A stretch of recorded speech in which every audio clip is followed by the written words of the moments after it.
तो देखिए Thomson atomic model, this Thomson atomic model is also known as plum pudding model or watermelon model. Thomson ने क्या सोचा है कि an atom is electrically neutral, जो एटम होता है इलेक्ट्रिकली न्यूट्रल होता है, इट कंटेन्स कह सकते हो negative charge due to the presence of electrons and having positive charge due to the presence of protons. तो Thomson assume that an atom जो है is uniform sphere of positive charge. ये uniform sphere है किसका? Positive charge का. ये represent कर रहा है पॉजिटिव चार्ज को, इन विच इलेक्ट्रॉन्स आर एम्बेडेड रैंडमली. और इसमें इलेक्ट्रॉन्स जो हैं वो धसे हुए हैं रैंडमली. ये एज्यूम किया था थॉमसन ने, माना था कि ऐसा होगा एटम. ठीक, तो this looks as plum pudding, cake की तरह नजर आता है या तरबूज की तरह, वाटरमेलन मॉडल की तरह. जो तरबूज का रेडिश पार्ट होता है उसको हम बोल सकते हैं uniform sphere of positive charge and electrons are embedded in जो ब्लैक सीड्स हैं जो धसे हुए हैं वो कुछ इलेक्ट्रॉन्स की तरह हैं. तो ये पिक्चर ओवरऑल इसकी तरह नजर आती है, लेकिन इसके ड्रॉबैक्स हैं. ये मॉडल तब दिया था जब सिर्फ इंफॉर्मेशन थी हमारे पास किसकी? इलेक्ट्रॉन की और प्रोटॉन की, और कुछ नहीं जानते थे. तो पहला ड्रॉबैक ये है कि whole atom is not solid. जो एटम है ये पूरा का पूरा सॉलिड नहीं है. Most of the part of atom जो है इज वैकेंट या हैज एन एम्प्टी स्पेस. बहुत एम्प्टी स्पेस रखता है एटम. आगे रदरफोर्ड ने ये बात बताई थी. Similarly electrons are not stationary. इसमें थॉमसन ने क्या बोला था कि इलेक्ट्रॉन्स जो हैं are embedded randomly in it. इसके अंदर धसे हुए हैं, मींस स्टेशनरी पोजीशंस में. बट इलेक्ट्रॉन्स जो होते हैं are not stationary. Electrons revolve around the nucleus in different orbits. ये बात रदरफोर्ड ने आगे बताई थी, तो ये चीज गलत हो गई इनकी. फिर एक positive charge is concentrated in the nucleus. यहां पर पॉजिटिव चार्ज क्या बताया गया है? यूनिफॉर्मली डिस्ट्रीब्यूटेड है स्फीयर में, but it is not so.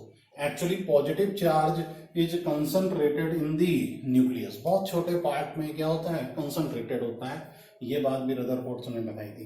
तो इन जनरल कह सकते हैं कि दिस मॉडल जो है could not explain the result of alpha particle scattering experiment carried bye Rutherford. तो रदरफोर्ड का जो अल्फा पार्टिकल स्कैटरिंग एक्सपेरिमेंट था उसको ये एक्सप्लेन नहीं कर पाया. सिर्फ और सिर्फ ये एक्सप्लेन किसको कर पाया?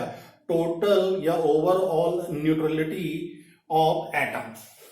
और किसी चीज को ये एक्सप्लेन नहीं कर सका. दैट्स वाई इट डिस्कार्ड, इसको छोड़ दिया गया. अब नेक्स्ट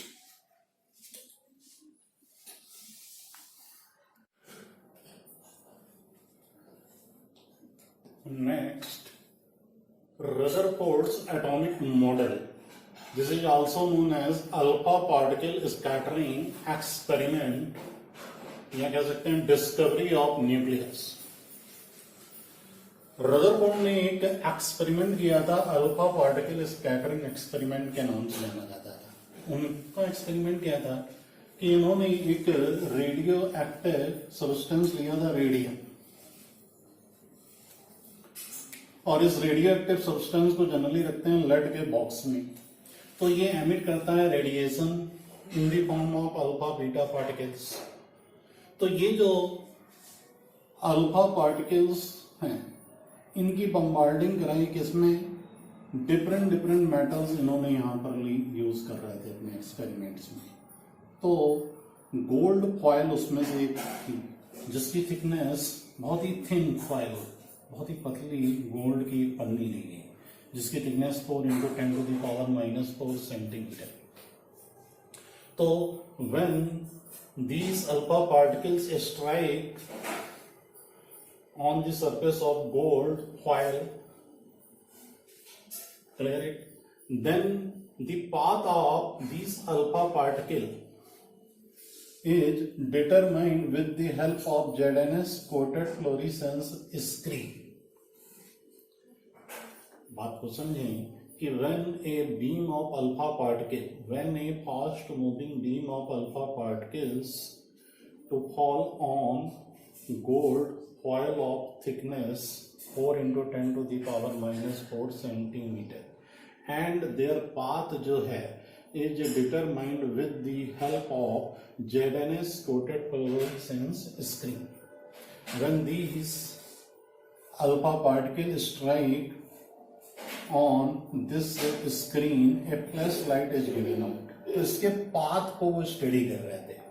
तो इसके पाथ को जब उन्होंने स्टडी किया, then following observations were made. तो कुछ ऑब्जर्वेशंस हैं. तो वो ऑब्जर्वेशंस क्या है, इसको ऐसे समझिए, जो गोल्ड फॉइल्स है इसमें infinite number of gold atoms are present. Assume करिए कोई एक गोल्ड का एटम है, सिंगल एटम है. तो इन्होंने ऑब्जर्व क्या किया, most of the alpha particles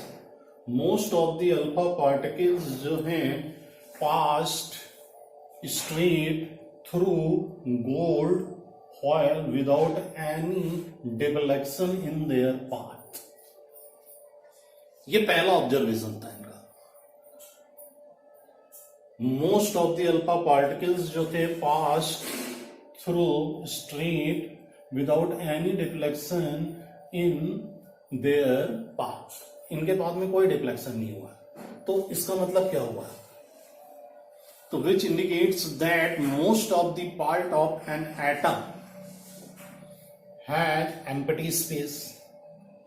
most of the part of an atom has empty space. ये इसका कंक्लूजन निकला ऑब्जर्वेशन से. फिर एक सेकेंड इनका ऑब्जर्वेशन क्या था कि few alpha particles were deflected in their path through a small angle, and very few alpha particles were deflected in their path through large angle. अब इसका क्या मतलब था, कुछ अल्फा पार्टिकल जो थे वो स्मॉल एंगल से डिफ्लेक्टेड हुए और बहुत ज्यादा एंगल से डिफ्लेक्टेड हुए. तो इस चीज को समझो, ये जो अल्फा पार्टिकल है, अल्फा पार्टिकल का मतलब है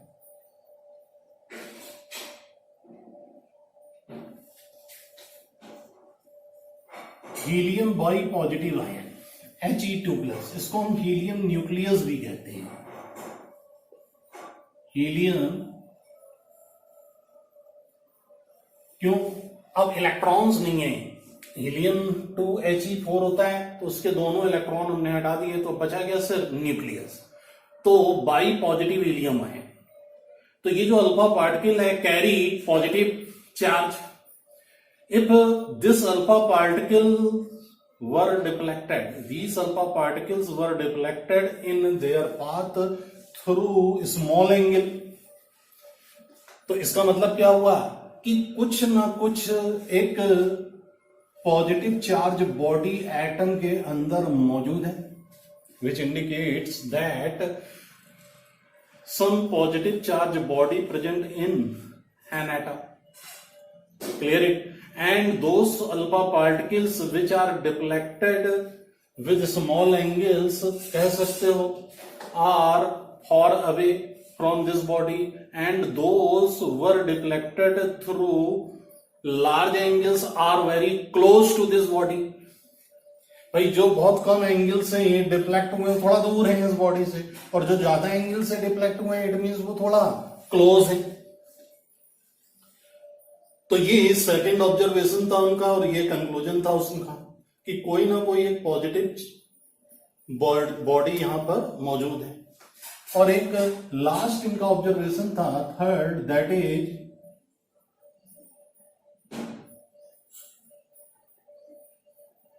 a very few percentile of alpha particle, means 1 in 20,000. मतलब 20,000 अल्फा पार्टिकल में ओनली 1 बाउंस्ड बैक, पीछे आ गया. जैसे ही टकराया और पीछे आ रहा है।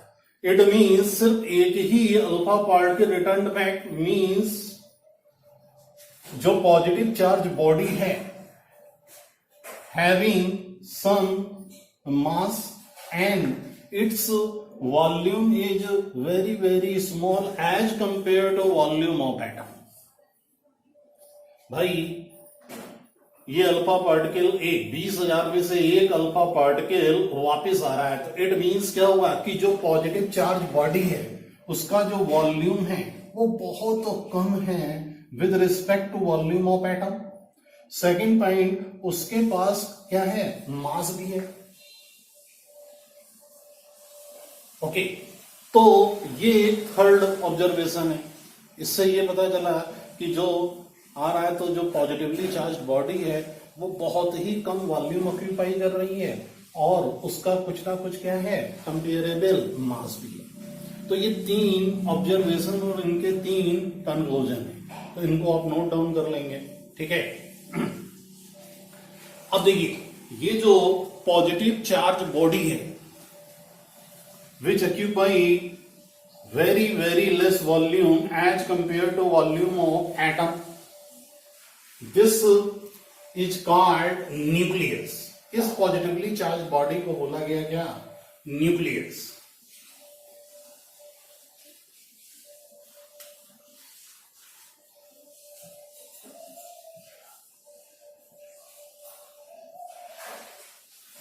तो देखिए न्यूक्लियस की खास बात क्या है, it is very small in size, very small in size, और सेकंड खास बात क्या है, the entire mass of an atom, the entire mass of an atom is mainly concentrated in it. भाई और तो most of the part of atom क्या है, वैकेंट खाली स्पेस है, क्योंकि अल्फा पार्टिकल पास हो रहे हैं ना स्टेट, तो कह सकते हैं the entire mass of atom is concentrated in it.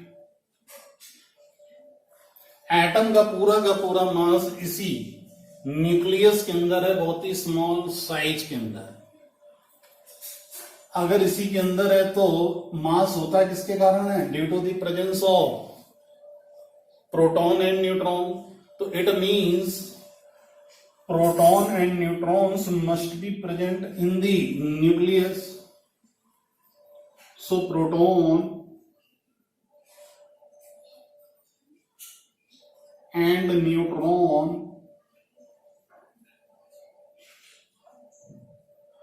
must be present in the nucleus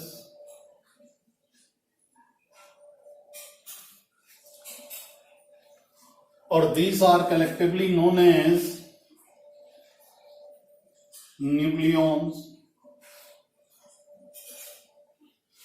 nucleons होते हैं प्रोटॉन्स और न्यूट्रॉन का सम होते हैं। तो न्यूक्लियस के रिगार्डिंग ये बात माइंड में रखेंगे, it is very small in size, the entire mass of atom is concentrated in it. So कह सकते हो proton and neutron must be present in the nucleus because the mass of atom is due to the presence of proton and neutron. अब बात करते हैं इसके size की। Actual में न्यूक्लियस का साइज होता कितना है, तो माइंड में रखना द रेडियस ऑफ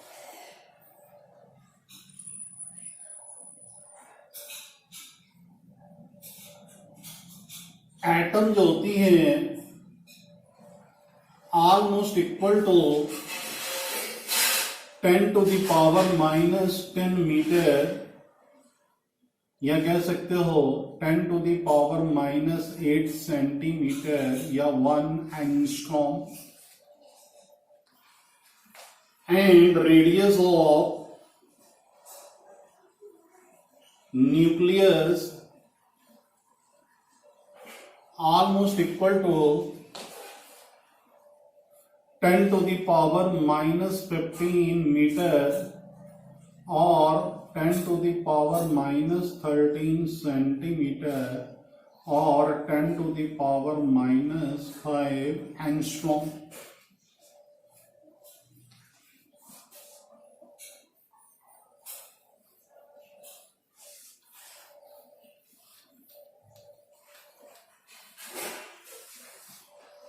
ठीक है, अब देखिए कंपैरिजन। जो radius of nucleus 10 to the power -15 और रेडियस ऑफ एटम, ये तो कह सकते हैं रेडियस जो है किसकी, एटम की, दैट is 10 to the power 5 times of radius of nucleus.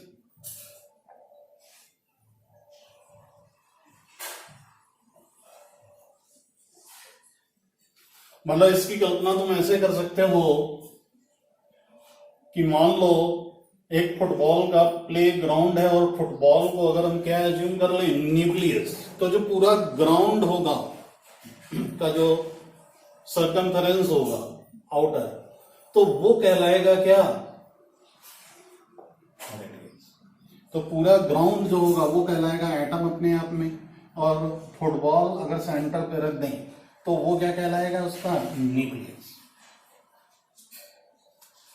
अगर हमें कंपेयर करना है, ये तो रिलेशन किसके रिस्पेक्ट में, ध्यान रखना, रेडियस के रिस्पेक्ट में, मतलब साइज है किसी भी एटम का 10 to the power 5 times nucleus की साइज की, और साइज को हम कंपैरिजन कर रहे हैं किसके रिस्पेक्ट में, रेडियस। तो अगर हम यहां पर वॉल्यूम को कंपेयर करें कि volume of atom to the volume of nucleus,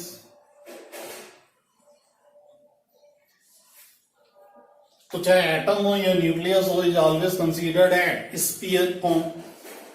तो स्फीयर का वॉल्यूम क्या होता है, 4/3 पाई r3। हम एटम की रेडियस मान लेते हैं r1, 4/3 पाई इसकी मान लेते हैं r2 ठीक है। अब देखिए, radius of atom to radius of nucleus means यहां से r1/r2 का रेशियो क्या है, 10 टू दी पावर 5। r1/r2 के power 3 means 10 to the power 5 की power 3 means 10 to the power 15। तो कह सकते हो वॉल्यूम ऑफ एटम जो है that is 10 to the power 15 times volume of nucleus.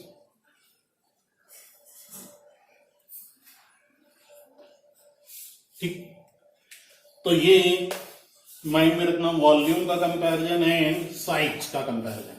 Size का मतलब होता है कि कंपैरिजन किसके रिस्पेक्ट में, रेडियस के रिस्पेक्ट में।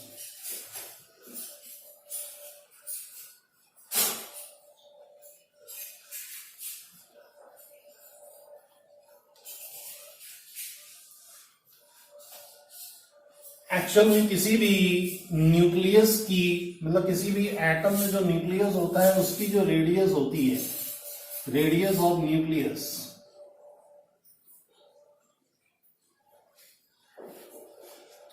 Is equal to r0 e raised to the power 1/3 means radius of nucleus of an atom is proportional to cube root of mass number। A represent किसको कर रहा है, मास नंबर को। मास number का मतलब you know very well, total number of proton plus total number of neutron. और naught एक constant है, that value 1.1 into 10 to the power -15 meter to 1.44 into 10 to the power -15 meter. इसकी वैल्यू इसके बीच में होती है, but generally it is 1.2 into 10 to the power -15 meter. जैसे calculate the radius of nucleus of aluminium 27 atom. हमें इसकी रेडियस चाहिए और नॉट गिवन।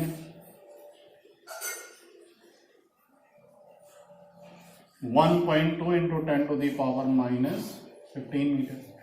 तो radius of nucleus of Al27, तो दैट इज मास नंबर। तो ये एल्यूमिनियम एटम का न्यूक्लियस की रेडियस क्या निकलेगी? 1.2 into 10 to the power -15 and 27 का क्यूब रूट। तो ये आ जाएगा 3 की पावर 3, तो 3 आ जाएगा निकल के 3.6 into 10 to the power -15 metre.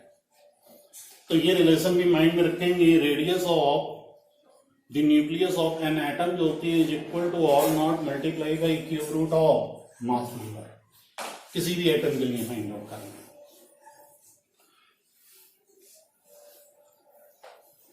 अब सेकेंड इंपॉर्टेंट पॉइंट क्या है रदरफोर्ड एटॉमिक मॉडल का? तो एक तो इन्होंने न्यूक्लियस खोजा, सेकेंड हम बोलते हैं extra nuclear part, means part other than nucleus. तो एक्स्ट्रा न्यूक्लियर पार्ट का मतलब क्या है?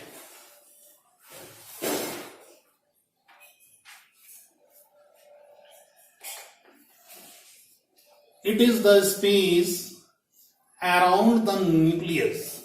It is the space around the nucleus. मान लो ये न्यूक्लियस है,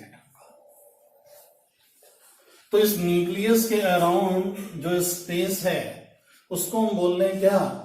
एक्स्ट्रा न्यूक्लियर पार्ट।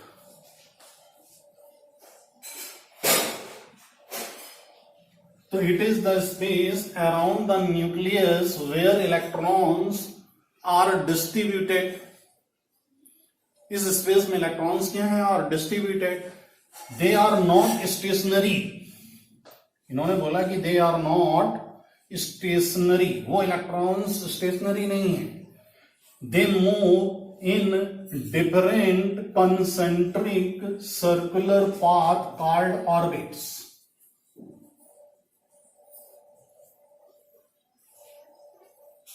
वो इलेक्ट्रॉन्स जो हैं वो डिफरेंट कंसेंट्रिक सर्कुलर पाथ्स में क्या कर रहे हैं? मूव कर रहे हैं। Are called orbits. इनको हम क्या कह रहे हैं? ऑर्बिट्स, जो सर्कुलर पाथ हैं। तो ध्यान से सुनिए, the space around the nucleus where electrons were distributed, they are not stationary, they revolve around the nucleus in different concentric circular path are called orbits. And electrons जो हैं जब ये मूव कर रहे हैं do not fall into the nucleus because centrifugal force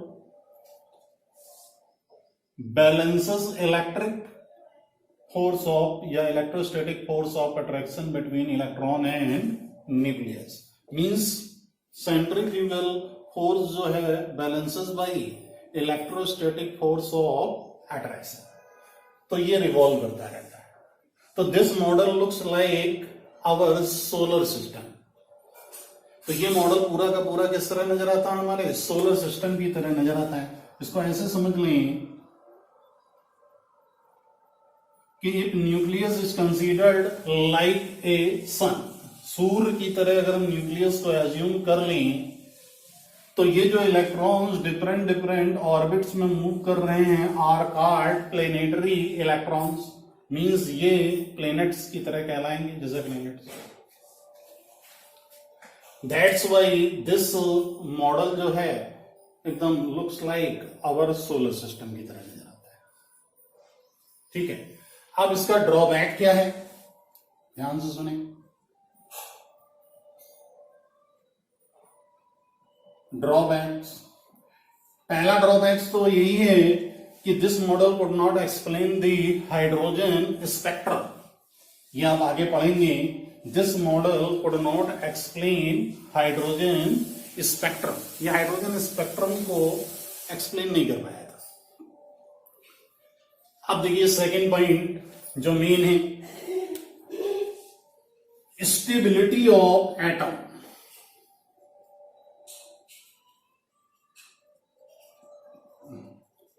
ये atom की stability को भी एक्सप्लेन नहीं कर पा रहा था कि एटम आखिर स्टेबल क्यों। तो actually this model could not explain the stability of atom on the basis of the theory of electromagnetism proposed by Maxwell. Actual में मैक्सवेल की एक थ्योरी है, according to theory of electromagnetism, if a charged particle accelerates in magnetic field, then it must radiate or emit electromagnetic radiation, और कह सकते हो कि energy. तो now according to the Rutherford model, an electron revolves around the nucleus। तो देखिए ये charge particle है इलेक्ट्रॉन, और ये मूव कर रहा है किस पर, एक्सेलरेट कर रहा है around the nucleus, so it must lose energy in the form of electromagnetic radiation. Then the path of या ऑर्बिट ऑफ इलेक्ट्रॉन्स क्या होगी, will shrink and attain spiral form. Shrink होगी, स्पाइरल पाथ अटेन करेंगे, and finally electron जो होगा वो गिर जाएगा जाके किसमें, न्यूक्लियस में, fall into the nucleus means collapse into the nucleus. तो एटम क्या हो जाएगा, डिस्ट्रॉय हो जाएगा अगर ये इसमें गिर गया। लेकिन एटम तो एग्जिस्ट करता है ना, तो इसकी स्टेबिलिटी को ये डिफाइन नहीं कर पा रहे थे रदरफोर्ड। ये इनका एक मेन ड्रॉबैक था। ठीक है,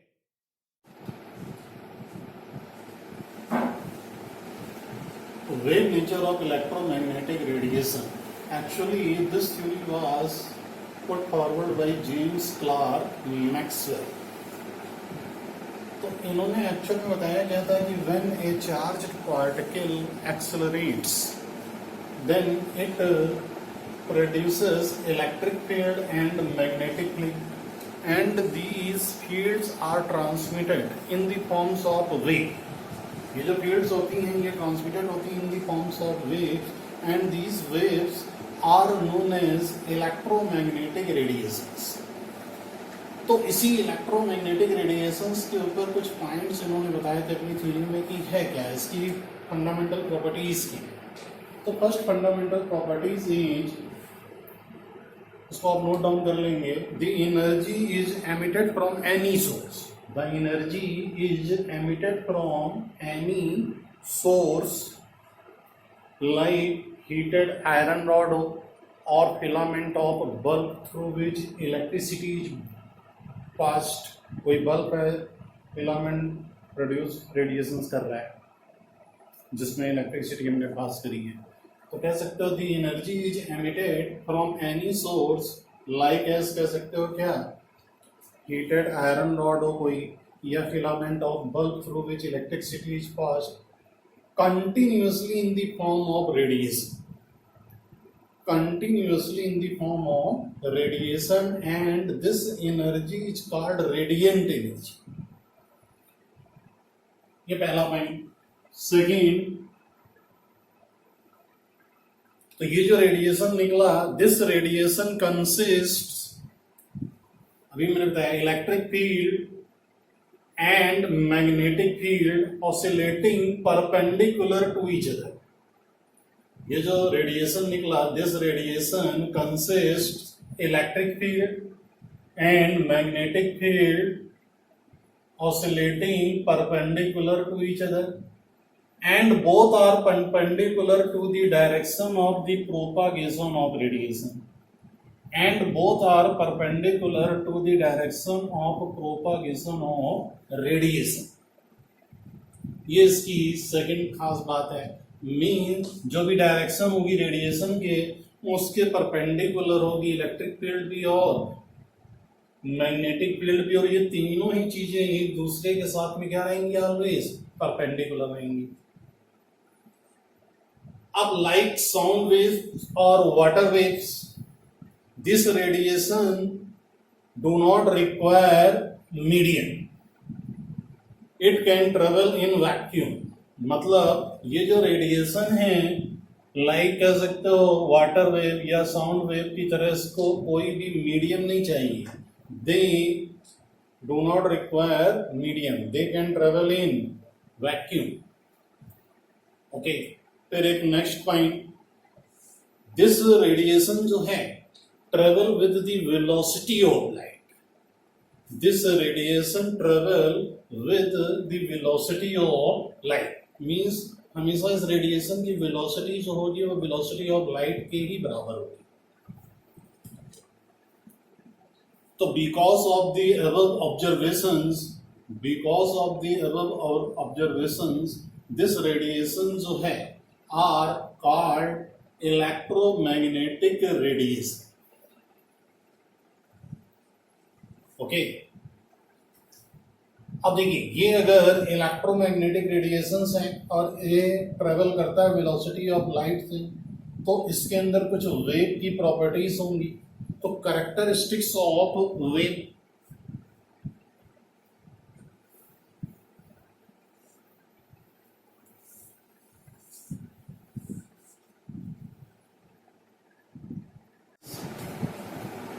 now characteristic properties of wave.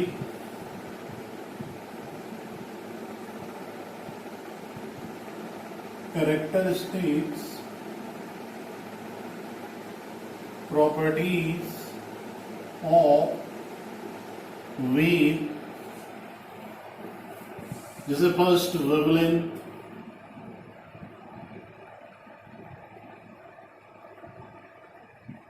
It represented by lambda. ये वेवलेंथ क्या होती है, like this,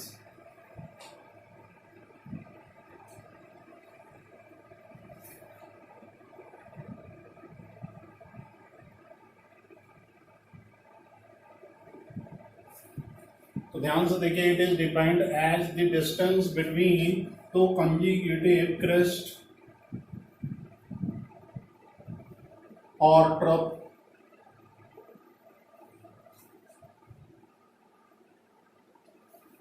It is defined as the distance between two conjugative crest or two conjugative trough।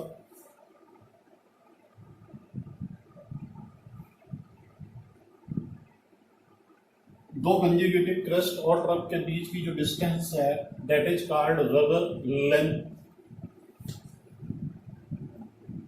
ये होती फ्रीक्वेंसी,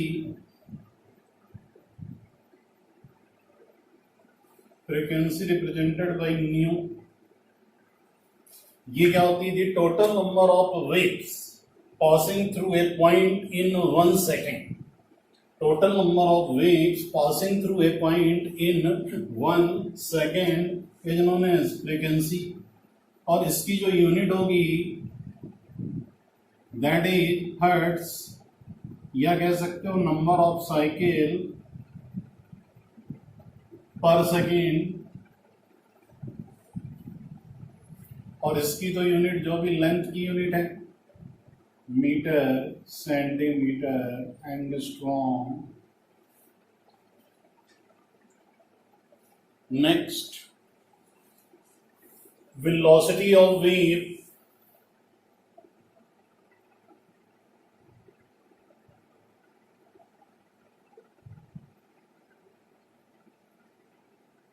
वी। अब वेव की वेलोसिटी क्या होती है, तो ध्यान रखना, the linear distance travelled by wave in a 1 second is known as velocity of wave. The linear distance traveled by wave in 1 second is known as velocity of wave and its unit क्या हो जाएगी, metre पर second या centimetre पर second.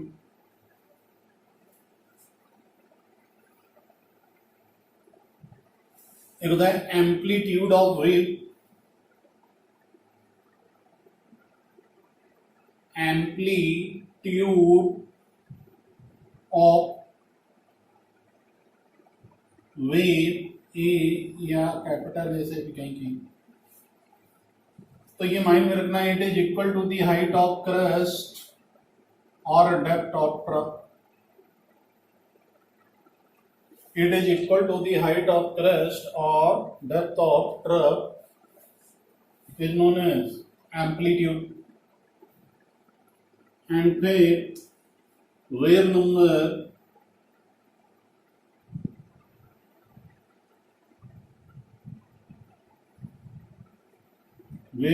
New बार, इसको new बार से represent करते हैं।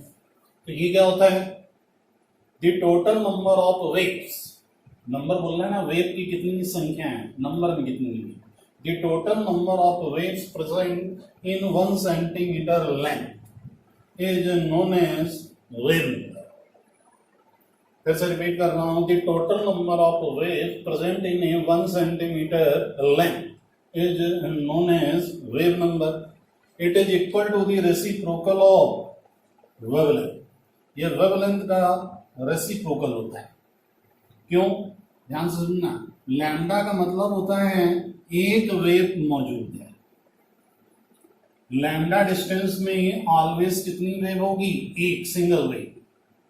तो लैम्डा को अगर हम सेंटीमीटर यूनिट में कंसीडर कर लें तो लैम्डा सेंटीमीटर में 1 वेव है, तो 1 सेंटीमीटर में कितनी वेव हुई, 1 बाई लैम्डा।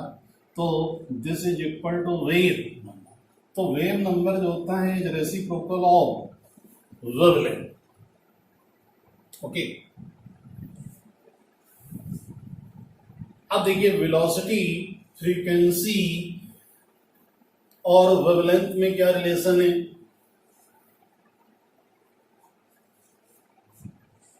तो ध्यान से सुनना, total number of waves emitted in 1 second, ये कितनी है, न्यू के बराबर है, 1 सेकेंड में इतनी। तो ये जो total number of waves emitted हुई है 1 सेकेंड में, तो ये कितनी डिस्टेंस ट्रेवल कर लेंगी। तो जितनी भी डिस्टेंस ट्रेवल करेंगी वो क्या बन जाएगी, इसकी वेलोसिटी। तो एक वेव जो है वो डिस्टेंस कितनी ट्रेवल करती है, लैम्डा। तो so distance travelled by new wave, ठीक।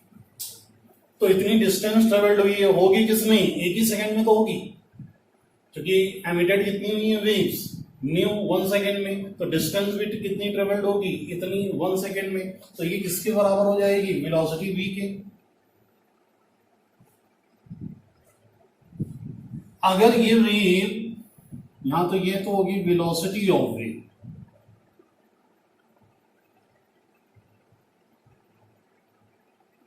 और अभी हमने देखा कि इलेक्ट्रोमैग्नेटिक रेडिएशन जो है possesses wave character, clear it. तो अगर इलेक्ट्रोमैग्नेटिक रेडिएशन जो है वो वेव कैरेक्टर फॉलो कर रहा है, तो वहां पर वेलोसिटी ऑफ रेडिएशन क्या होगी, वेलोसिटी ऑफ लाइट। तो v को हम c से रिप्लेस कर सकते हैं, इसलिए बोल सकते हैं for electromagnetic radiation C is equal to nu lambda, तो न्यू बराबर क्या है क्या C बाई, तो ये रिलेशन डायरेक्ट यूज करेंगे क्वेश्चन सॉल्व करने के लिए। जैसे ही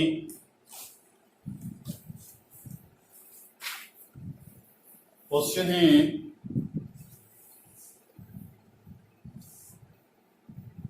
आपका, ये एनसीईआरटी का ही है, ये प्रॉब्लम है 2.4। The wavelength range of the visible spectrum extends from violet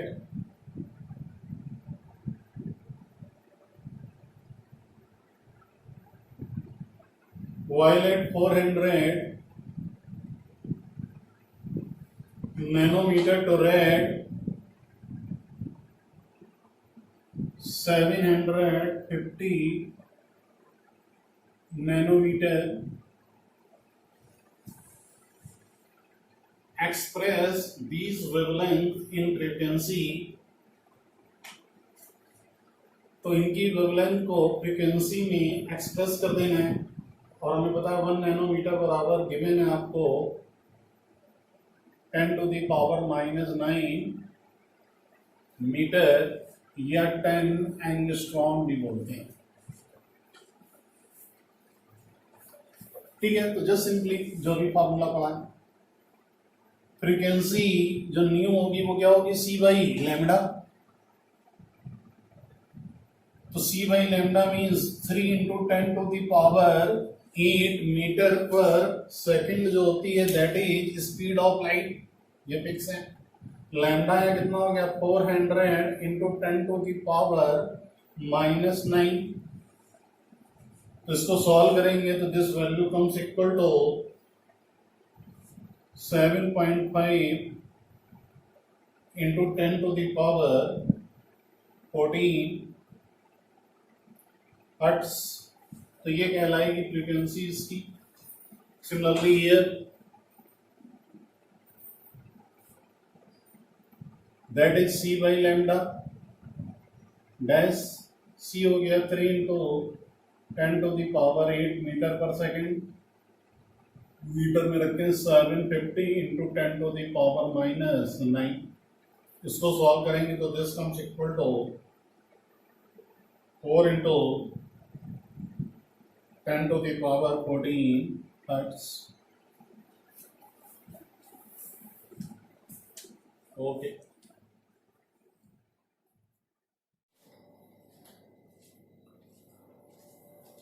so Planck's quantum theory. Planck's quantum theory के actually when different solids are heated to the same temperature, हम अलग अलग सॉलिड्स ले लें और उनको हीट करते चले जाएं सेम टेम्परेचर तक, तो एक्चुअली में they glow and emit different types of radiation.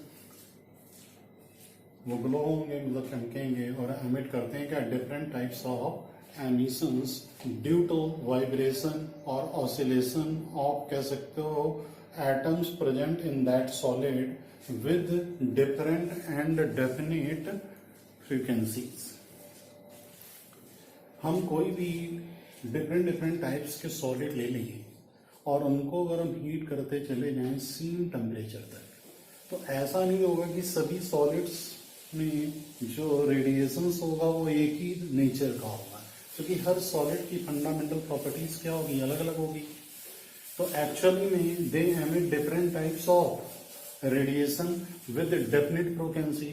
एक सॉलिड अगर A है, एक B है, एक C है, एक D है, तो A B C D जो सॉलिड्स होंगे उसमें जो रेडिएशन एमिट हो रहे होंगे वो अलग अलग फ्रीक्वेंसी के होंगे, लेकिन उन पर्टिकुलर सॉलिड के लिए डेफिनेट होंगे।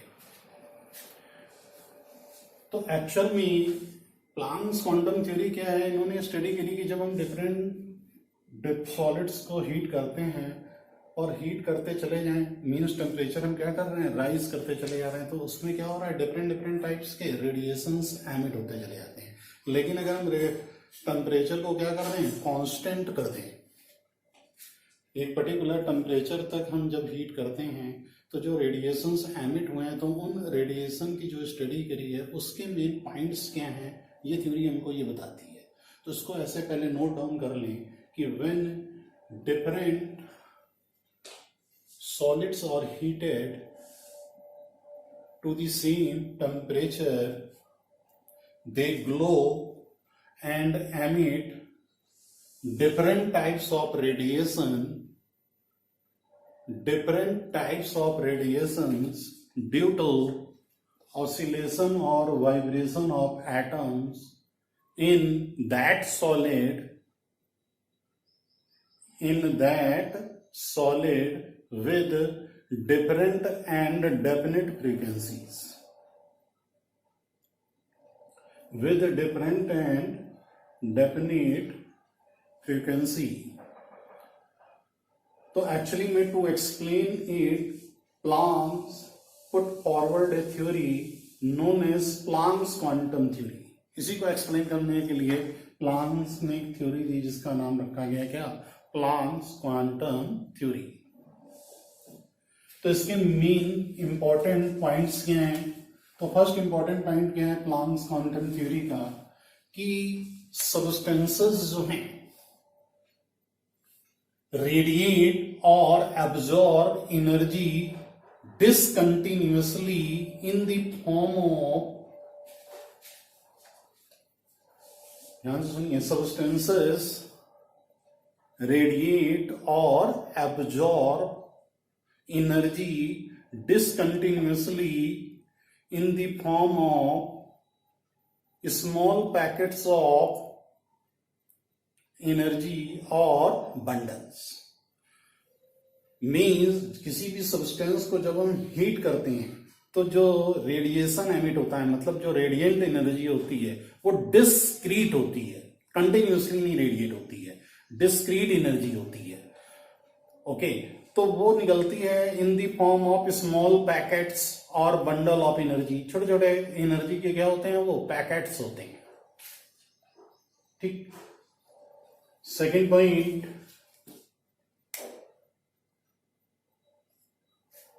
तो वो जो पैकेट्स निकल रहे हैं एनर्जी के, उसमें जो सबसे छोटा पैकेट होगा एनर्जी का, उस छोटे पैकेट को हम लोग बोलते हैं क्या, quantum. The smallest packet of the energy is called quantum. उसको हमने नाम दिया हुआ है quantum. And in case of light, अगर वो सब्सटेंस नहीं है, कोई सॉलिड नहीं है, लाइट की हम बात कर रहे हैं, and in case of light quantum is known as photon. उसी क्वांटम को हम क्या बोलते हैं, फोटोन कहते हैं। ये second point, the smallest packet और bundle of energy. Point number 3,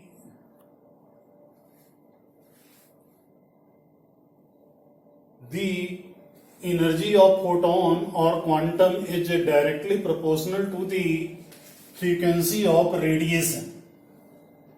मतलब जो एनर्जी होगी क्वांटम की या फोटोन की, वो डायरेक्टली प्रोपोर्शनल होगी फ्रीक्वेंसी ऑफ रेडिएशन।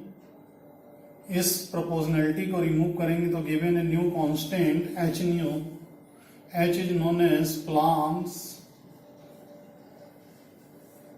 कांस्टेंट, और इसकी वैल्यू होती है 6.626 into 10 to the power -34 joule second. और एक इसका शॉर्टकट फॉर्मूला होता है, वो आप माइंड में रखिएगा, डायरेक्ट हम लोग यूज करेंगे क्वेश्चन सॉल्व करते समय। ध्यान से देखें, E equal to H nu for electromagnetic radiation, nu is equal to the C by lambda. H की वैल्यू है 6.626 इंटू 10 टू दी पावर -34।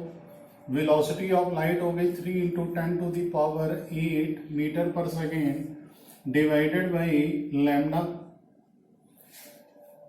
ठीक, इसको जब आप सॉल्व करेंगे तो ये वैल्यू निकल के आएगी एक्चुअल में जूल में।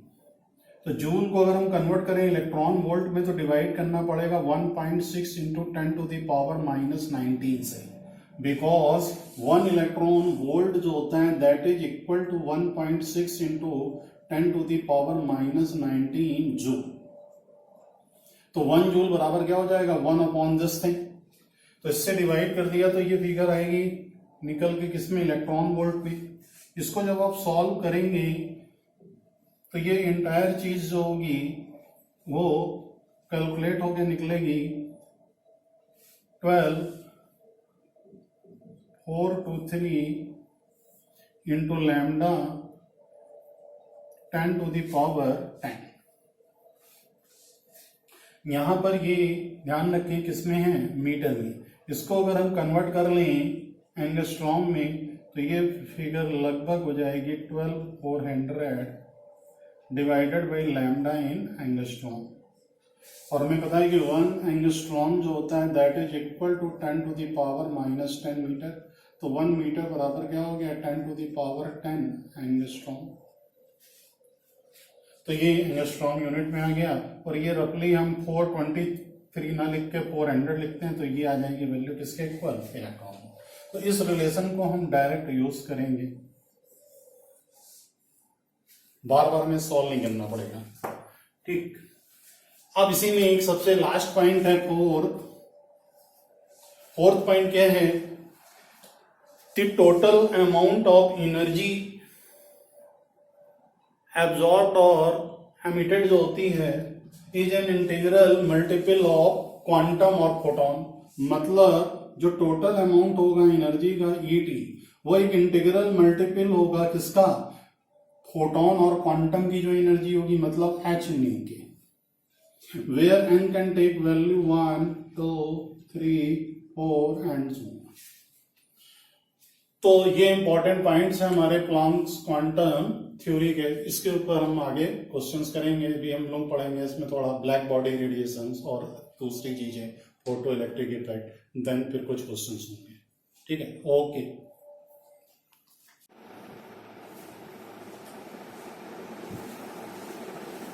Black body radiations, actually black body radiations क्या है इसको ऐसे समझें, Max Planck gave the concept of black body radiations.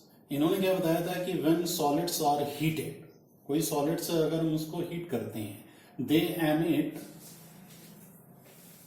Radiations over a wide range of wavelength.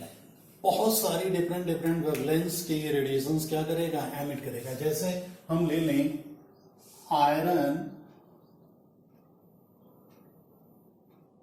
Rod को, इसको अगर हम हीट करते हैं तो ये डल रेड में रहती है पहले, और अगर हम फर्दर हीट कर दें तो मोर रेड हो जाएगा, रेडिश और गहरा लाल। और फिर अगर हम टेम्परेचर इंक्रीज करते चले फर्दर हीटिंग तो ये वाइट हो जाता है, वाइट कलर का रेडिएशन आएगा। और फिर फर्दर हम हीट कर दें तो ये रेडिएशन ब्लूइश हो जाएगा। तो ब्लैक बॉडी का जो कॉन्सेप्ट था रेडिएशन का वो मैक्स प्लैंक ने कैसे दिया कि व्हेन सॉलिड्स जो हैं are heated they emit over a wide range of radiation of wavelength. Different wavelengths के क्या एमिट होंगे रेडिएशंस एमिट होंगे। तो ब्लैक बॉडी किसे बोलते हैं, तो कह सकते हो black body is an ideal body which emits और absorbs radiation of all frequency और वेवलेंथ। ऐसी कोई भी बॉडी जो एमिट कर सकती हो या फिर एब्जॉर्ब कर सकती हो रेडिएशंस ऑफ ऑल फ्रीक्वेंसीज और wavelength is known as black body, उसको हम बोलते हैं black body. And radiation emitted from such type of bodies are known as black body radiation. उनको हम लोग बोलते हैं क्या ब्लैक बॉडी रेडिएशंस कहते हैं। ओके, अब ध्यान दें जो रेडिएशन एमिट होता है ऑन इंक्रीजिंग टेम्परेचर, तो उसको अगर हम देखें किसके versus intensity of radiation and frequency of radiation, तो ध्यान रखना द ओनली फैक्टर टेम्परेचर है, टी पर ही frequency and intensity of radiation depend करती है। फ्रीक्वेंसी का मतलब हम लैम्डा में चेंज लाएंगे तो ऑटोमेटिक इसकी फ्रीक्वेंसी भी बदलेगी रेडिएशन की। तो frequency and intensity of radiation depends only upon temperature. Means जितना अधिक हम टी इंक्रीज करते चले जाएंगे, टी को बढ़ाएंगे, तो इंटेंसिटी ऑफ रेडिएशन क्या हो रही है, बढ़ रही है। देखिए पहले रेड था, ब्लू पे आ गए, तो फ्रीक्वेंसी क्या हो रही है, देखिए इंक्रीज हो रही है। ये विप गियर में ऊपर से नीचे क्या हो रही है, लैम्डा ये इंक्रीज करता है और नीचे से ऊपर फ्रीक्वेंसी इंक्रीज होती है। तो ध्यान दें इस ग्राफ को, ये two different temperature, constant temperature पे ग्राफ है। ये वेवलेंथ को रिप्रेजेंट कर रहा है, ये रिप्रेजेंट कर रहा है किसको, इंटेंसिटी को। तो ध्यान दें दी ओनली फैक्टर टेम्परेचर जो है डिपेंड्स करता है किस पर, intensity of radiation and frequency और वेवलेंथ ऑफ रेडिएशन। तो देखिए अगर हम डिक्रीज करते हैं ऑन डिक्रीजिंग, इस ग्राफ को देखें T1 और T2 पर, ऑन डिक्रीजिंग वेवलेंथ को अगर हम कम करेंगे तो एक प्रकार से हम फ्रीक्वेंसी क्या कर रहे हैं, बढ़ा रहे हैं। इधर से इधर की ओर मूव कर रहे हैं तो एक्चुअल में हम लैम्डा क्या कर रहे हैं, कम कर रहे हैं। और जैसे ही हम लैम्डा कम कर रहे हैं तो फ्रीक्वेंसी क्या हो रही है, इंक्रीज हो रही है। तो इंक्रीज कर रहे हैं फ्रीक्वेंसी, तो देखिए इंक्रीज करते क्या तो इंटेंसिटी ऑफ रेडिएशन क्या हो रही है, बढ़ रही है। And reach a maximum value at a particular wavelength. किसी पर्टिकुलर वेवलेंथ पे इंटेंसिटी ऑफ रेडिएशन की क्या होगी, maximum value, and further decreases with decrease in wavelength, और फिर ये आगे घटने लगेगी। तो सबसे पहले क्या होता है, ऑन डिक्रीजिंग वेवलेंथ, या कह सकते हो on increasing frequency, firstly intensity of radiation क्या होगी, इंक्रीज करेगी और बढ़ते एक मैक्सिमम वैल्यू पे पहुंचेगी किसी भी पर्टिकुलर टेम्परेचर पे। और जब ये मैक्सिमम वैल्यू पे पहुंचेगी एंड देन स्टार्ट डिक्रीजिंग, फिर उसके बाद क्या होगा, घटना शुरू होगा। तो ये पॉइंट माइंड में रखना। और ग्राफ अगर इस ढंग का पूछा जाए तो ये ध्यान रखना, ये जो ऊपर है और ये जो नीचे, T2 हायर टेम्परेचर है देन T1, ठीक। तो ये ब्लैक बॉडी रेडिएशन। तो एक्चुअल में आइडियल ब्लैक बॉडी है क्या, तो जो हमारा सूर्य है सन, वो एक्चुअल में कह सकते हो ब्लैक बॉडी है। सन से ऑल टाइप्स ऑफ रेडिएशंस क्या होते हैं, एमिट भी होते हैं। और सन, सूर्य जो है सभी प्रकार के रेडिएशंस को क्या कर सकता है, एमिट कर सकता है। तो ऐसी कोई भी बॉडी जो ऑल टाइप्स ऑफ रेडिएशंस को एमिट कर ले या फिर एब्जॉर्ब कर ले, क्या कहलाएगी, black body. Okay,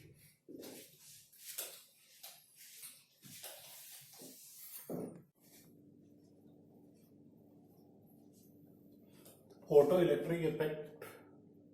photo electric effect क्या है, ये किस ढंग का हमने एक अरेंजमेंट बना लिया है। आप देखें ध्यान से, यहाँ पर एक एमीटर लगा दिया है, एक यहाँ पर मेटल की कोई हमने प्लेट्स ले ली हैं, ठीक। इस एंड पर एक कोई इलेक्ट्रोड है हमारा।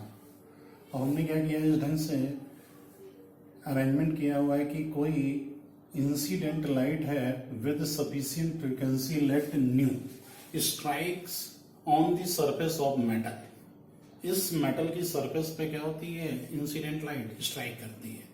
देन इलेक्ट्रॉन्स जो हैं आर इजेक्टेड आउट, इलेक्ट्रॉन्स ये बाहर निकलते हैं। When these electrons move in the circuit then current starts flowing. तो this current is called photoelectric current and these electrons are called photoelectrons and this phenomena or effect is known as photoelectric effect. फिर से समझिए, when incident light of sufficient frequency let nu strikes on the surface of metal, then electrons are ejected out. When these electrons move in the circuit, then electric current starts flowing. So this current is called photoelectric current, and these electrons are called photoelectrons, and this effect is known as photoelectric effect. Okay, ये तो बात हुई photoelectric effect है क्या। अब photoelectric effects के important features क्या है, मेन पॉइंट क्या है।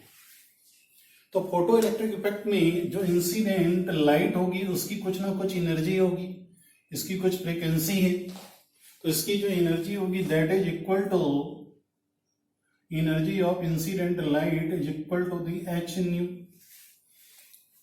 ठीक, और जिस समय टकराई है on the surface of metal तो इलेक्ट्रॉन्स जो है वो एजेक्टेड आउट बाहर निकल रहे हैं। अगर ये इलेक्ट्रॉन बाहर निकल रहे हैं तो उसको ऐसे समझिए कि कोई मेटल की सरफेस है,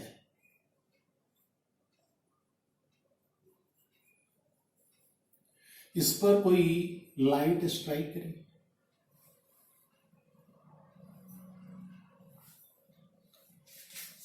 और यहां से कोई इलेक्ट्रॉन एजेक्ट हुआ,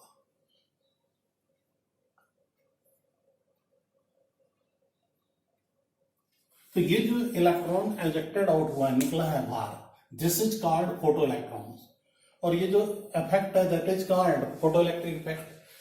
तो ध्यान दो, ये इलेक्ट्रॉन मेटल में फंसा होगा ना, बंधा होगा, बॉन्डेड होगा न्यूक्लियस के साथ, जो भी मेटल का अपना न्यूक्लियस होगा उससे जो इलेक्ट्रॉन होंगे वो बंधे होंगे, तो वो इलेक्ट्रोस्टैटिक अट्रैक्शन फोर्स क्या हुआ होगा, कट ऑफ हुआ होगा, फिर कुछ एनर्जी के साथ ही आगे बढ़े।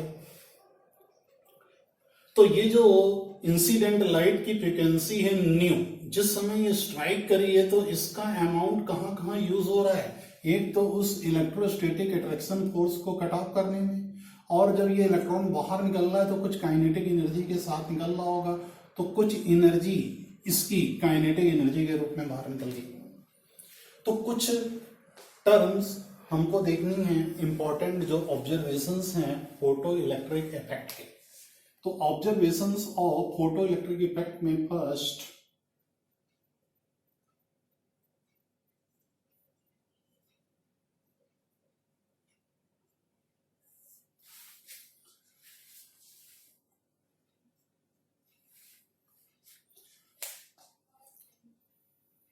तो पहला ऑब्जर्वेशन क्या है, एक माइंड में रखना है,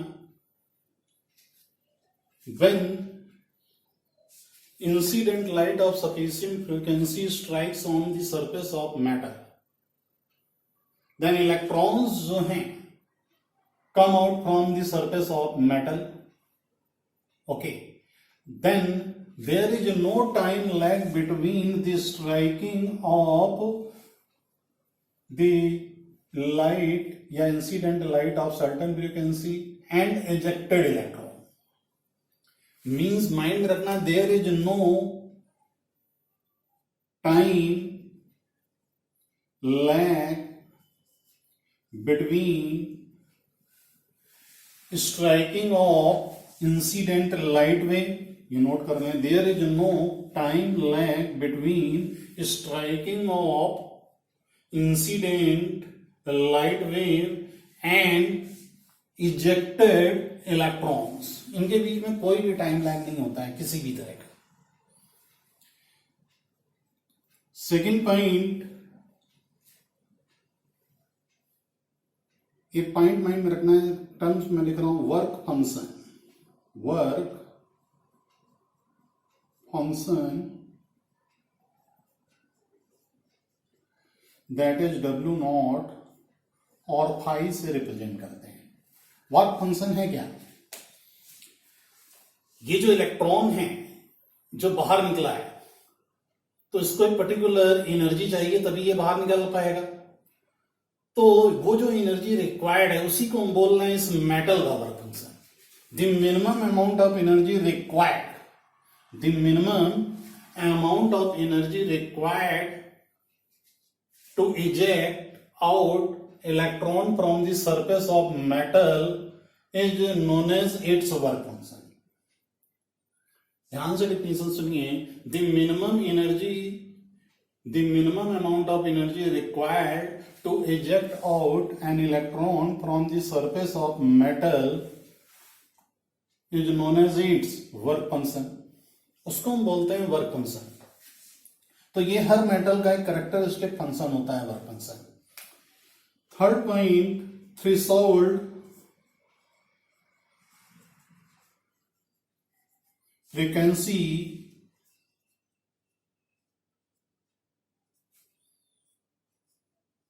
new not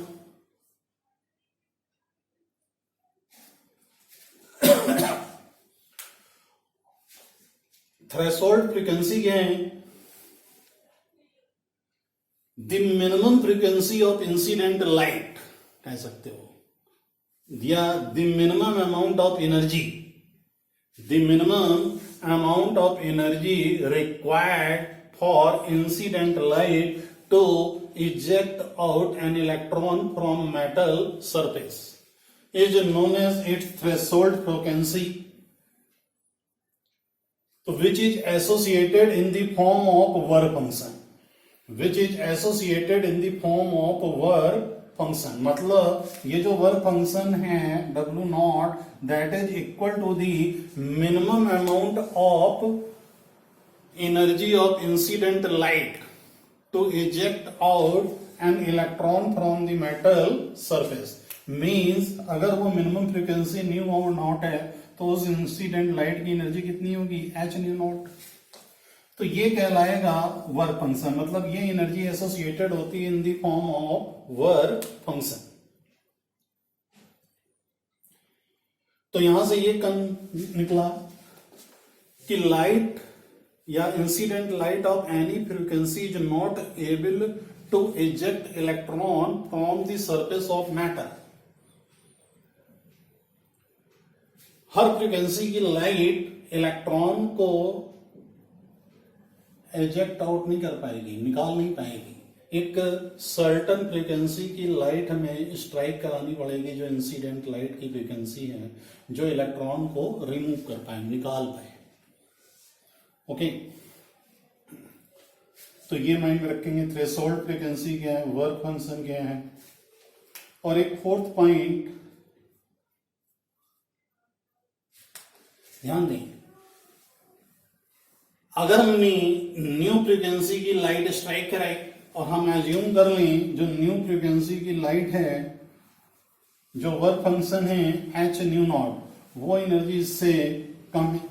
means h new greater than h nu not.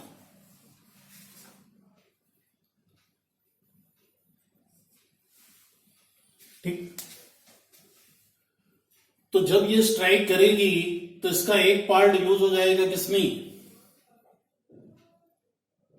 इसके इलेक्ट्रोस्टैटिक अट्रैक्शन फोर्स को कट ऑफ करने में, और रिमेनिंग एनर्जी ट्रांसमिट हो जाएगी in the form of kinetic energy.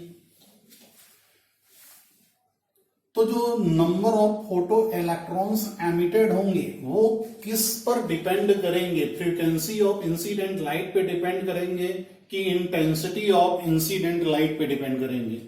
ये एक इंपॉर्टेंट पॉइंट है. The total number of ejected electrons जो है is directly proportional to the intensity of incident light or brightness of incident light does not depend upon the frequency of the incident light. ये एक important point है.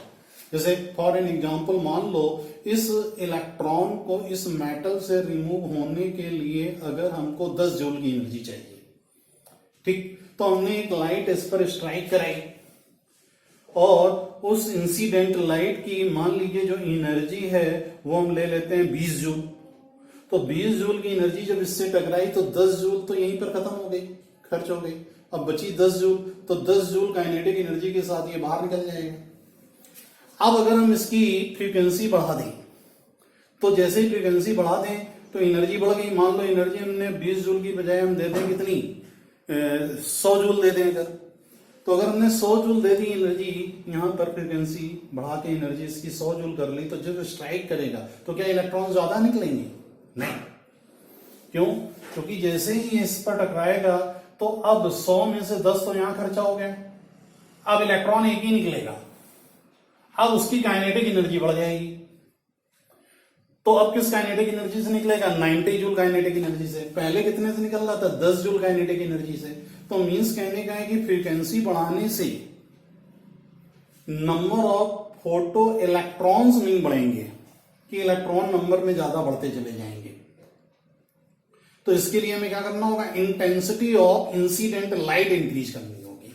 तो किसी तरह हम intensity बढ़ाते चले जाएं इंसिडेंट लाइट की। मींस हम 100 जूल की एक लाइट ना गिराएं, हम मान लीजिए 12 जूल की 12 लाइट गिरा दें, 12 जूल की 12 इंसिडेंट लाइट इसमें गिराएं। तो जब 12 गिरेंगी तो वो क्या करेंगे? 12 इलेक्ट्रॉन से टकराएंगे। तो 12 इलेक्ट्रॉन से जब टकराएंगी तो 10 जूल क्या होगा? यूज, और 10 इलेक्ट्रॉन्स निकलेंगे किस काइनेटिक एनर्जी के साथ? 2 जूल काइनेटिक एनर्जी।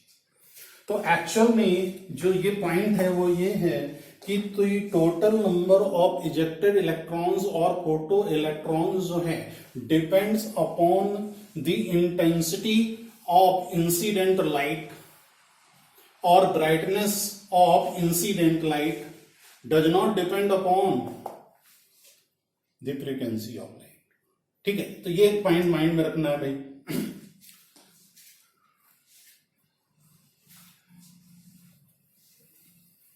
अब देखिए इसी का मैथमेटिकल रिलेशन क्या है।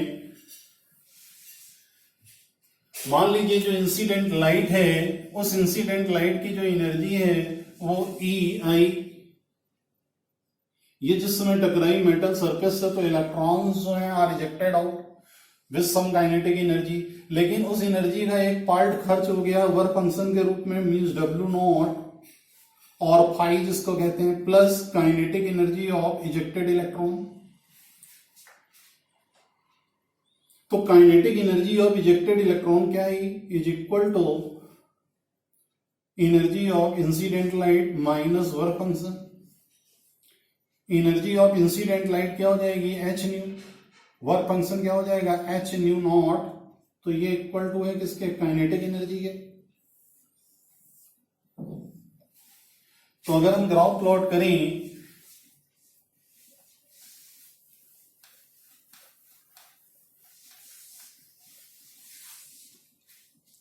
काइनेटिक एनर्जी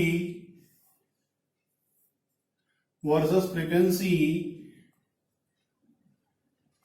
तो इसको y equal to mx plus c से अगर हम कंपेयर करेंगे तो स्लोप पॉजिटिव है, लेकिन इंटरसेप्ट कैसा है? निगेटिव। तो ये नीचे से आएगा।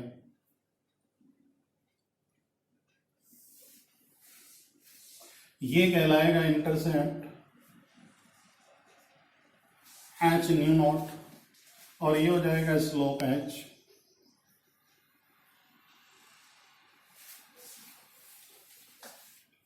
ओके, तो फोटो इलेक्ट्रिक इफेक्ट में एक मेन ये रिलेशन है। अब देखिए इसमें एक इंपॉर्टेंट पॉइंट कि फोटो इलेक्ट्रिक इफेक्ट की कंडीशन क्या है।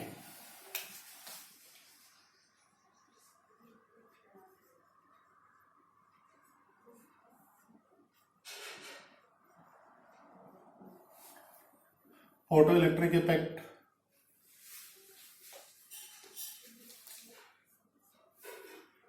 First, if energy of incident light जो है वो एनर्जी क्या हो जाए? कम हो जाए,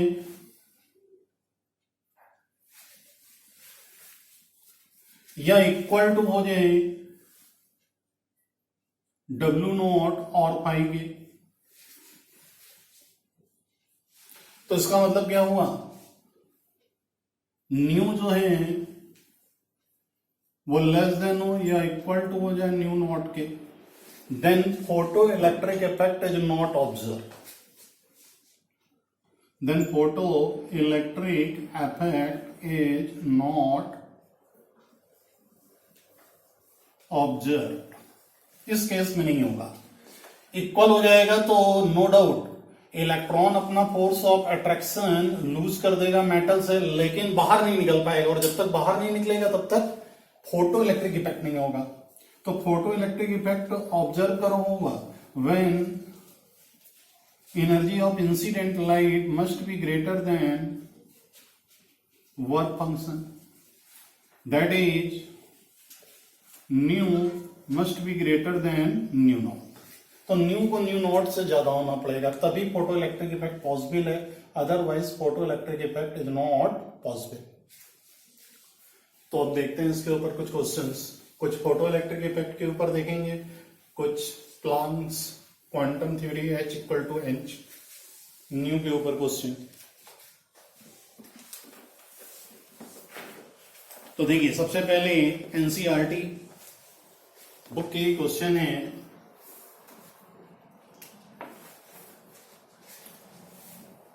एक शॉर्ट एग्जांपल है 2.6, calculate energy of 1 mole of photon of radiation. हमें एनर्जी निकालनी है किसकी, 1 mole of photon of radiation whose frequency is 5 into 10 की power 14 hertz.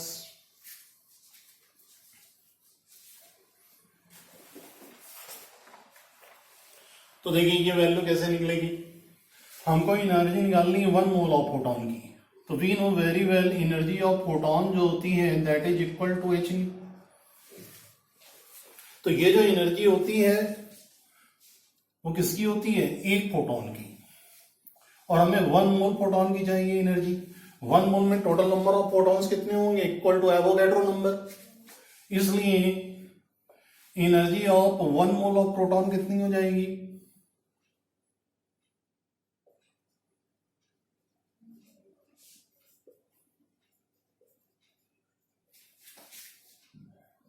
Photons NaH new. तो Na की वैल्यू क्या होगी 6.022 इंटू 10 की पावर 23। प्लांक्स कांस्टेंट होगा 6.626 10 टू द पावर -24, और फ्रीक्वेंसी दे रखी है 5 इंटू 10 टू द पावर 14। इसको हम सॉल्व करेंगे तो ये आंसर निकल के आएगा जूल में। तो ये वैल्यू आएगी फाइनली 199.508 किलो जूल पर मोल।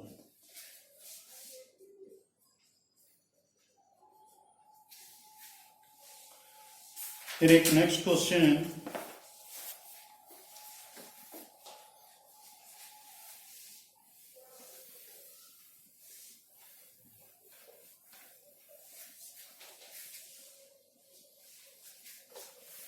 ये 2.7 शॉर्ट एग्जांपल का, ये 100 वाट बल्ब, एक 100 वाट का बल्ब है, emits monochromatic light of wavelength.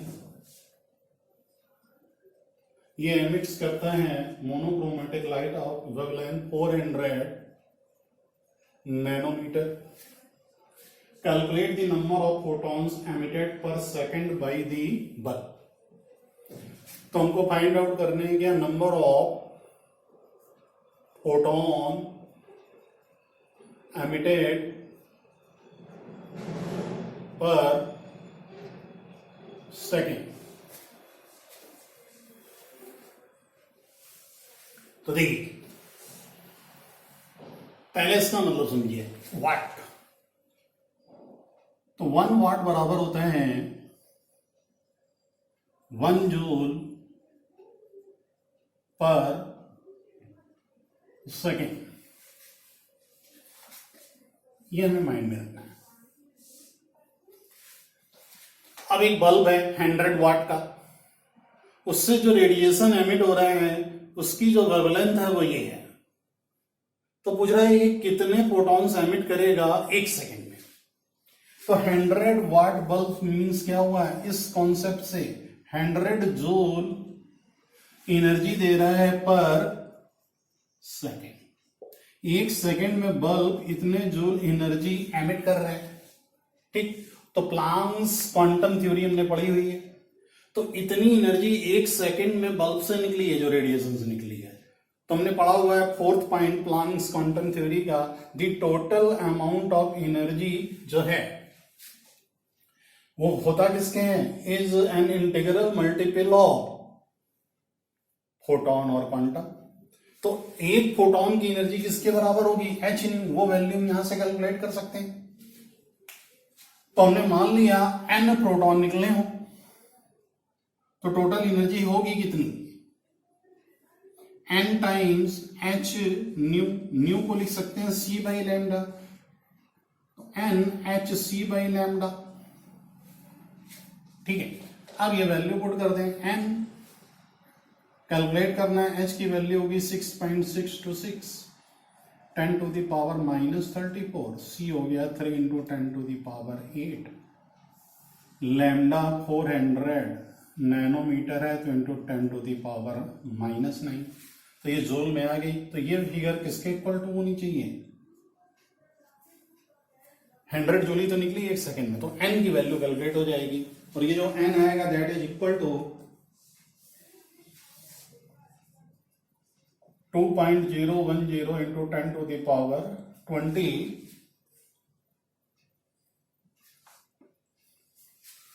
2.012 into 10 की पावर 20 फोटोन, ये आएगा कैलकुलेट होकर।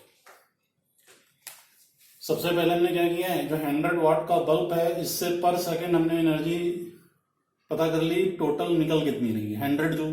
तो ये 100 जूल जो एनर्जी होगी must be equal to integral multiple of energy of photon. तो एनर्जी ऑफ फोटोन किसके बराबर है, एच न्यू मतलब एच सी बाई लैम्डा। तो एन अगर फोटॉन्स निकले तो एन की वैल्यू हमने क्या करी, कैलकुलेट कर ली। ठीक है, नेक्स्ट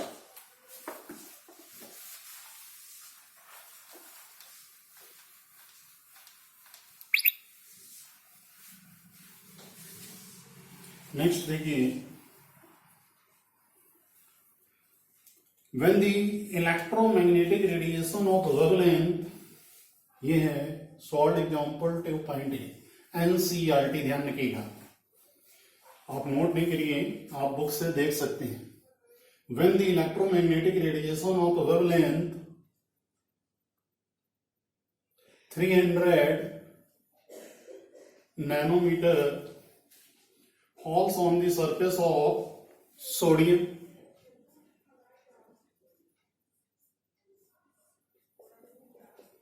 इसको गिरा दिया सरफेस ऑफ सोडियम में। Electrons are emitted with kinetic energy, तो इलेक्ट्रॉन्स जो हैं वो एमिटेड आउट हुए, और ये जो इलेक्ट्रॉन्स निकले हैं with kinetic energy 1.68 into 10 to the power 5 joule per mole. What is the minimum energy needed to remove an electron from sodium? Sodium से एक इलेक्ट्रॉन रिमूव करना है तो मिनिमम कितनी एनर्जी चाहिए, ये निकालना है। What is the maximum wavelength that will cause a photoelectron be emitted? So what is the maximum wavelength that will cause a photoelectron to be emitted? वो maximum wavelength क्या होनी चाहिए जिससे एक फोटो इलेक्ट्रॉन निकल गया, तो देखिए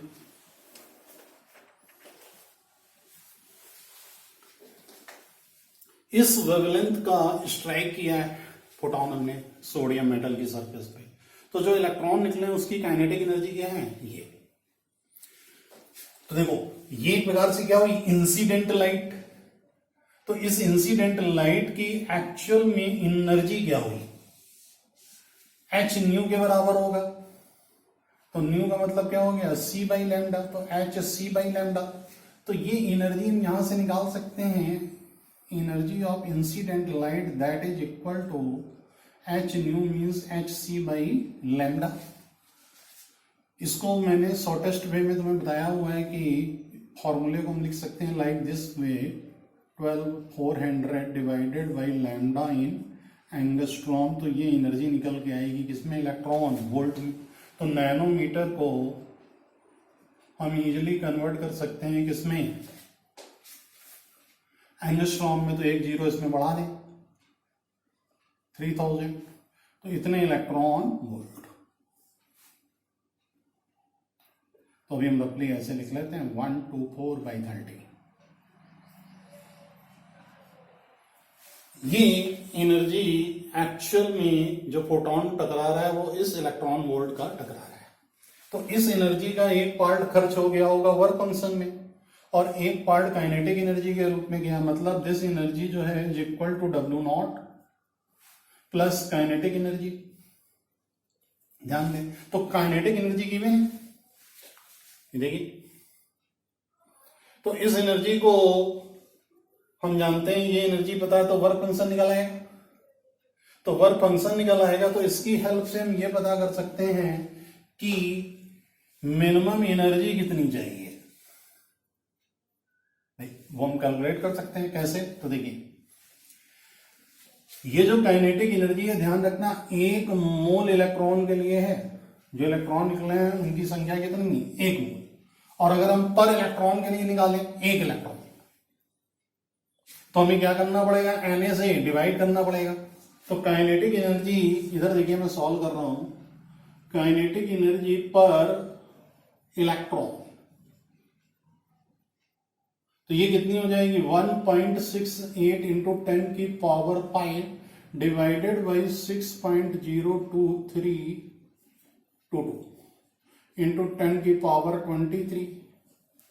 ठीक है, तो इतनी जूल हो गई एनर्जी पर इलेक्ट्रॉन, एक इलेक्ट्रॉन के लिए। अब यहां पर यह है इलेक्ट्रॉन वोल्ट के टर्म्स में, तो बेटर होगा इसको भी इलेक्ट्रॉन वोल्ट के टर्म्स में लिख लें।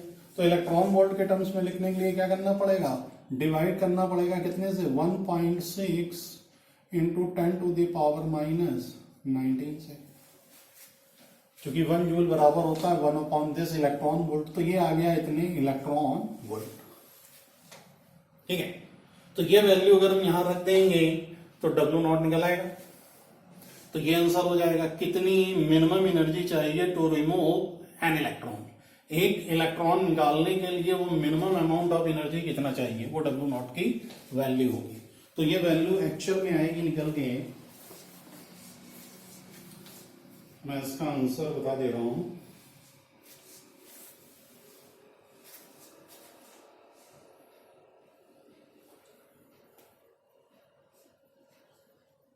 That is 3.84 into 10 to the power minus 19 joule electron volt में निकलेगी। आप इसको कन्वर्ट कर लेना 1.6 into 10 to the power 19 minus 19 से मल्टीप्लाई करके।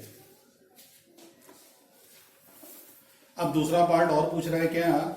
What is the maximum wavelength that will cause a photo electron to be emitted.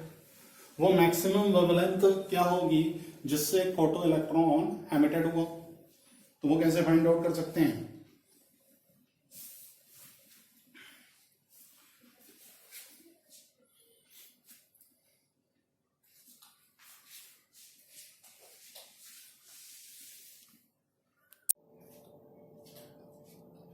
तो देखिए, मैक्सिमम वेवलेंथ हमको फाइंड आउट करनी है। What is the maximum wavelength that will cause a photo electron to be emitted? अब maximum अगर हमें wavelength चाहिए, ध्यान दें, ये हमें मैक्सिमम चाहिए लैम्डा, तो एनर्जी क्या होनी चाहिए? मिनिमम। तो वो मिनिमम एनर्जी कितनी है? यही तो है। तो इस एनर्जी के रिस्पेक्ट में हम क्या फाइंड आउट कर सकते हैं? Maximum wavelength. तो हम कह सकते हैं लैम्डा जो मैक्सिमम होगा that is equal to hc/E। तो इसी फॉर्मूले को अगर मैं अप्लाई कर दूं 12400 divided by energy in electron volt, तो ये वैल्यू मैक्सिमम आ जाएगी। ये जो आप निकाल रहे हैं जूल में, इसी को कन्वर्ट कर लेना इलेक्ट्रॉन वोल्ट में। पहले जो कि इलेक्ट्रॉन वोल्ट में आएगी वही वैल्यू यहां रख दीजिए। तो ये वैल्यू क्या निकल आएगी? मैक्सिमम। तो ये निकल के आएगी आपकी 517 नैनोमीटर। इसको जब सॉल्व कर लेंगे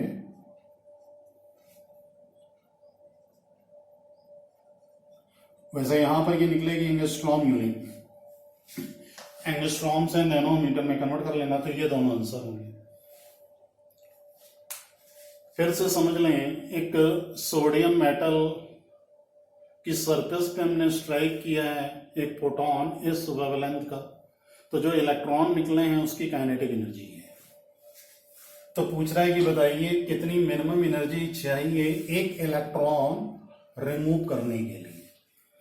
what minimum energy required to remove one electron from sodium metal surface. ठीक है, तो जिस समय ये स्ट्राइक करेगी तो एनर्जी ऑफ इंसिडेंट लाइट कितनी हो गई, तो ये एक्चुअल में एक फोटोन की एनर्जी है, ये हमने इलेक्ट्रॉन वोल्ट में निकाल लिया। तो इस एनर्जी का एक पार्ट खर्च हो गया इसके वर्क फंक्शन में और एक पार्ट गया काइनेटिक एनर्जी के रूप में, तो W नॉट प्लस के ही, तो यही वैल्यू आपसे पूछ रहा है क्वेश्चन। अब ये काइनेटिक एनर्जी है तो ध्यान दें एक इलेक्ट्रॉन निकालना है, तो एक इलेक्ट्रॉन की एनर्जी काइनेटिक कितनी होगी, पर मोल है तो Na से डिवाइड कर देना तो पर इलेक्ट्रॉन निकल आएगी, उसको यहां रख देना तो W नॉट की वैल्यू कैलकुलेट कर सकते हैं। बस ये ध्यान रखना जब पर इलेक्ट्रॉन निकालोगे तो यहां पर निकल के आएगी जूल में, इसको कन्वर्ट कर लेना इलेक्ट्रॉन वोल्ट में, तो W नॉट की वैल्यू कैलकुलेट हो गई। W नॉट कैलकुलेट हो जाएगा तो पूछ रहा है मैक्सिमम वेवलेंथ बताओ क्या होनी चाहिए, तो मैक्सिमम वेवलेंथ क्या हो सकती है जब एनर्जी क्या हो मिनिमम, तो एनर्जी मिनिमम कौन सी निकली है ये, तो उस समय वेवलेंथ क्या होगी मैक्सिमम, ये कैलकुलेट करेंगे। ठीक है, नेक्स्ट एक्सरसाइज के हैं क्वेश्चन, एनसीईआरटी एक्सरसाइज।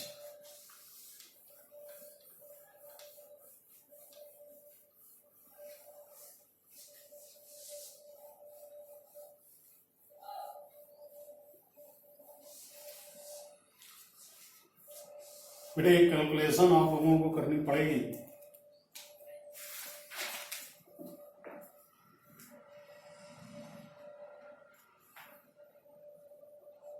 देखिए क्वेश्चन है 2.51, ये एक्सरसाइज का, what function of caesium metal is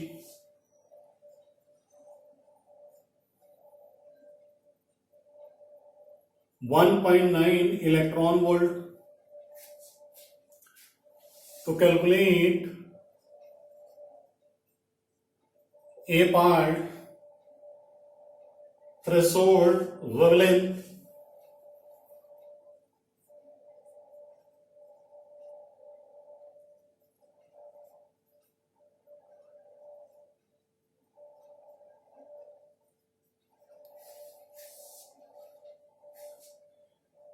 B threshold frequency of the radiation, threshold wavelength पूछी है मतलब इसको मैं लैम्डा नॉट लिख दूं, एंड थ्रेशोल्ड फ्रीक्वेंसी पूछी है न्यू नॉट। फिर सी पार्ट है if the caesium metal is irradiated with wavelength of this, calculate kinetic energy and velocity of ejected electron, means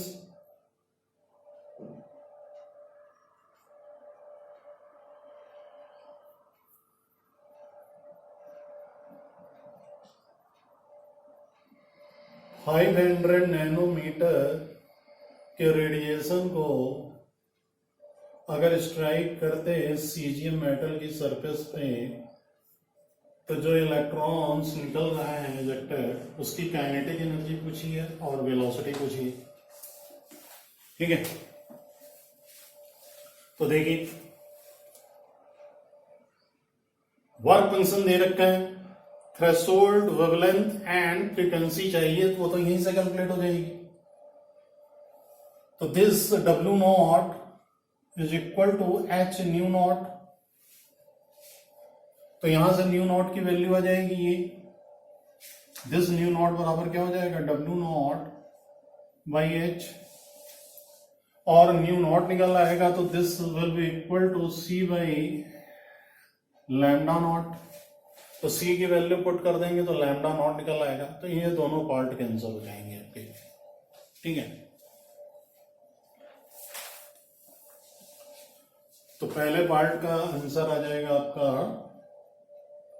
654 nanometre और दूसरे पार्ट का आंसर आएगा 4.587 इंटू 10 की पावर 14 सेकेंड इनवर्स। ठीक है, अब आते हैं थर्ड पार्ट में, इसको सुनिए। अगर इस वेवलेंथ का फोटोन हमने स्ट्राइक कर दिया सीक्वेंस, तो जो इलेक्ट्रॉन निकल रहा है उसकी काइनेटिक एनर्जी, तो kinetic energy of ejected electron क्या होगी, H new minus H new not, means H new W not. तो ये वैल्यू गिवन है डब्ल्यू नॉट की, और एच न्यू की वैल्यू क्या हो जाएगी, एच सी बाई लैम्डा। तो देखिए डब्ल्यू नॉट इलेक्ट्रॉन वोल्ट में बताया, तो इसको भी इलेक्ट्रॉन वोल्ट में लिख लो तो और भी बढ़िया है। 12,400 divided by lambda in angstrom, तो लैम्डा इन एंगस्ट्रॉम में लिखोगे तो 5, तो ये और आसान हो गया 1.9। तो ये कैलकुलेट हो गया आएगा किसमें, इलेक्ट्रॉन वोल्ट में। ठीक है, तो ये आंसर हो गया इसका। और पूछ रहा है कि आल्सो कैलकुलेट वेलोसिटी, तो ये जो इलेक्ट्रॉन वोल्ट में आया है इसको कन्वर्ट कर लेना किसमें, मल्टीप्लाई करके 1.6 इंटू 10 टू द पावर -19 से मल्टीप्लाई कर दिया, तो ये कन्वर्ट हो गया किसमें, जूल में। और ये बराबर हो जाएगा kinetic energy means half M V square. तो यहाँ पर m का मतलब क्या हो गया, mass of electron, that is 9.1 इंटू 10 की पावर -31 किलोग्राम। ये वैल्यू पुट करना है, तो v की वैल्यू कैलकुलेट हो जाएगी मीटर पर सेकेंड में। तो ये दोनों आंसर होंगे तुम्हारे। ये काइनेटिक एनर्जी का आंसर निकलेगा जूल में, मैं लिख रहा हूं क्योंकि मेरे पास जूल में आंसर है 9.36 इंटू 10 की पावर -20 जूल।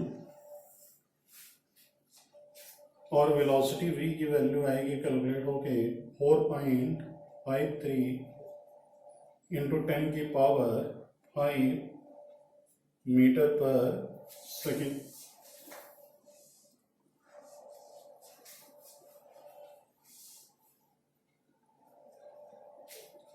ठीक है, फिर देखिए नेक्स्ट। बड़ी कैलकुलेशन आपको करनी होंगी, और कैलकुलेशन बहुत सावधानी पूर्वक करिएगा।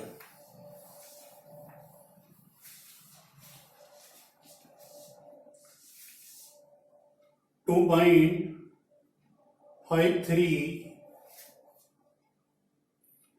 the ejection of photoelectron from silver metal in the photoelectric effect experiment can be stopped by applying voltage of 0.35 volt.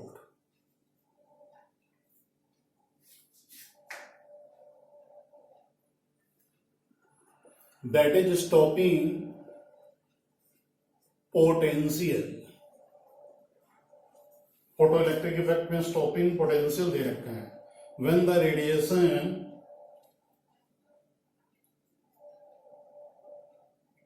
256.7 nanometer is used to calculate work function of silver। ये जब स्ट्राइक कर रहा है तो इसका वर्क फंक्शन कैलकुलेट कर रहा है।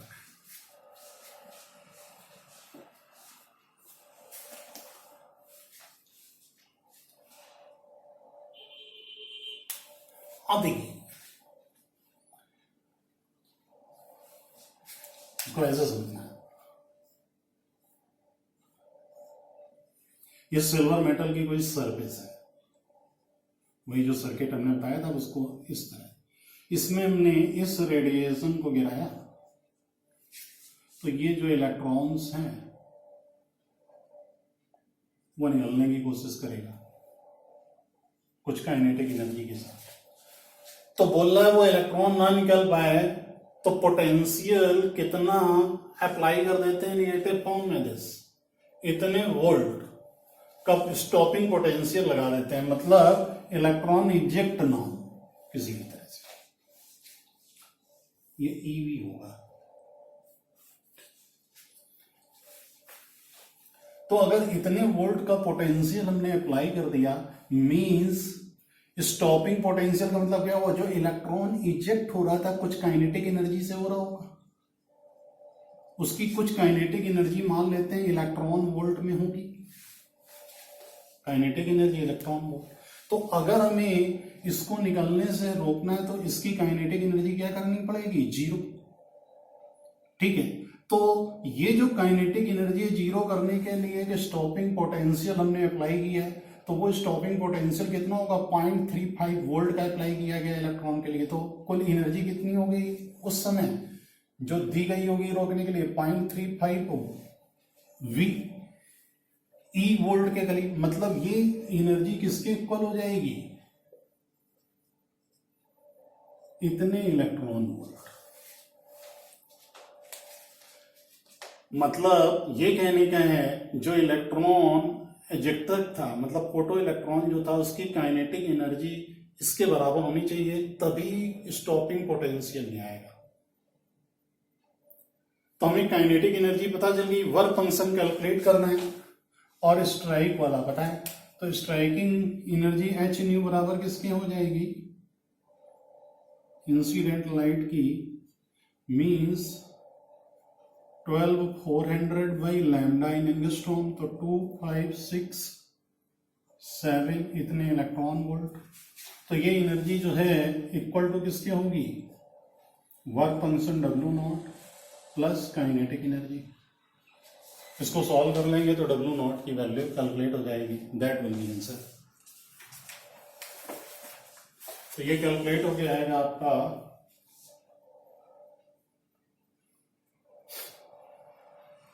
4.48 इलेक्ट्रॉन वोल्ट।